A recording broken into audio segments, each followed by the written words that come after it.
നമസ്കാരം, ചാനൽ 10 വാർത്തകളിലേക്ക് സ്വാഗതം. ലോറി ഇടിച്ച് സെക്യൂരിറ്റി ജീവനക്കാരന് ദാരുണാന്ത്യം. പെരിന്തൽമണ്ണ ഐഷ കോംപ്ലക്സിലെ സെക്യൂരിറ്റി ജീവനക്കാരനായ കർക്കിടാംകുന്ന് സ്വദേശി അബ്ബാസ് ആണ് കഴിഞ്ഞ ദിവസം ഐഷ കോംപ്ലക്സിന് മുൻപിൽ ലോറി ഇടിച്ചുണ്ടായ അപകടത്തിൽ മരണപ്പെട്ടത്. പാലക്കാട് കർക്കിടാംകുന്ന് കാളമ്പാറയിലെ പരേതനായ ചെമ്പൻ മൊയ്തുവിന്റെ മകൻ അബ്ബാസ് ആണ് കഴിഞ്ഞ ദിവസം ഡ്യൂട്ടി കഴിഞ്ഞ് വീട്ടിലേക്ക് പോകവേ ആയിഷ കോംപ്ലക്സിന് മുൻപിൽ വെച്ച് ലോറി ഇടിച്ച് മരണപ്പെട്ടത്. ആയിഷ കോംപ്ലക്സിലെ സെക്യൂരിറ്റി ജീവനക്കാരനാണ് മരണപ്പെട്ട അബ്ബാസ്. പെരിന്തൽമണ്ണ പോലീസ് സ്ഥലത്തെത്തി ഇൻക്വസ്റ്റ് നടപടികൾ പൂർത്തിയാക്കി. ശേഷം കാളമ്പാറ ജുമാ മസ്ജിദിൽ മൃതദേഹം ഖബറടക്കി. പാതിരിക്കോട് ഹഫ്സത്ത് കുവേരിയാണ് അബ്ബാസിന്റെ ഭാര്യ. ഫാത്തിമ ഹിബ, ഷഹബ, ദിയ ഫാത്തിമ, അഫ്താബ് എന്നിവർ മക്കളാണ്. ചാനൽ 10 പെരിന്തൽമണ്ണ. സ്കൈ ഗോൾഡ് സുരക്ഷാ പദ്ധതിയിലൂടെ പണിക്കൂലിയില്ലാതെ തന്നെ സ്വർണ്ണാഭരണങ്ങൾ സ്വന്തമാക്കാനിതാ ഒരു സുവർണാവസരം.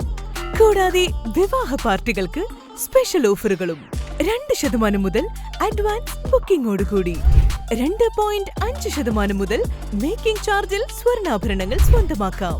കൂടുതൽ സുരക്ഷ ഉറപ്പുവരുത്തൂ സ്കൈ ഗോൾഡ് സുരക്ഷാ പദ്ധതിയിലൂടെ.